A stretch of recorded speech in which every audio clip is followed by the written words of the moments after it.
আমাদের কিছু দলীয় কাউন্সিলর ঢুকতে দেবে না, যেহেতু 7 তারিখে বাজেট মিটিংটা হয়েছিল। তা মিটিং এর পর আমি রেজুলেশনটা মানে বের করার পরে এরা সেটা মানতে চাইছে না, বলছে বাজেট পাস হয়নি। তার বিরুদ্ধে সেটা পরিপ্রেক্ষিতেও এরা কোর্ট করেছে, হাইকোর্ট করেছে, কালকে ডেট আছে।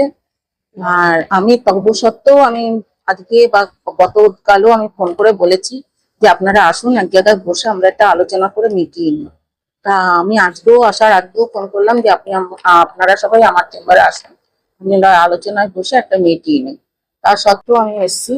আসার পরে বলছে যে যতক্ষণ না আপনি লিখে দেবেন ততক্ষণ আমরা ঢুকতে দেবো না। আমি বললাম তাহলে যদি আমার ভুল হয়ে থাকে বা অবজেকশন আপনাদের কাছে আছে যে এই জায়গাটা ভুল হয়েছে, আপনারা লিখিত দেন, আমি 24 ঘন্টার মধ্যে মিটিং ডেকে সেটা শুরু হবে। বাজেট অধিবেশনে রেজুলেশন খাতা সেটা টেম্পারিং এর অভিযোগ করতে পারে, সেটা তো কোর্ট করেছে, কোর্টেই বলবে। যদিও আমি কোর্ট যা বলবে আমি মেনে নেবো, অসুবিধা তো নেই।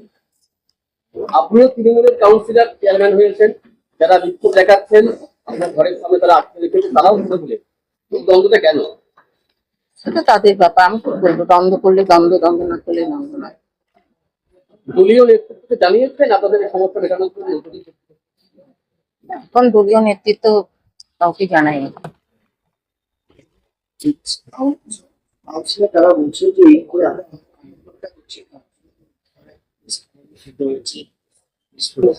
এই বিষয়ে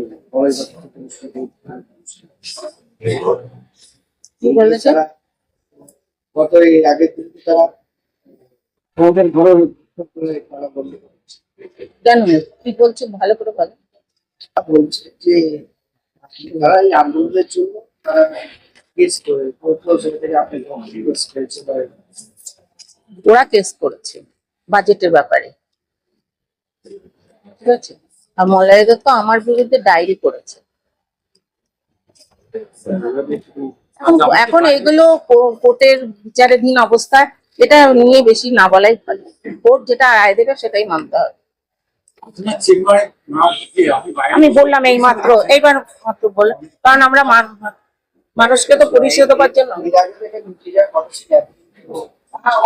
সেটা বলতে হবে না। যতদিন চলছে চলুক। বিরোধী বলে কেউ নেই।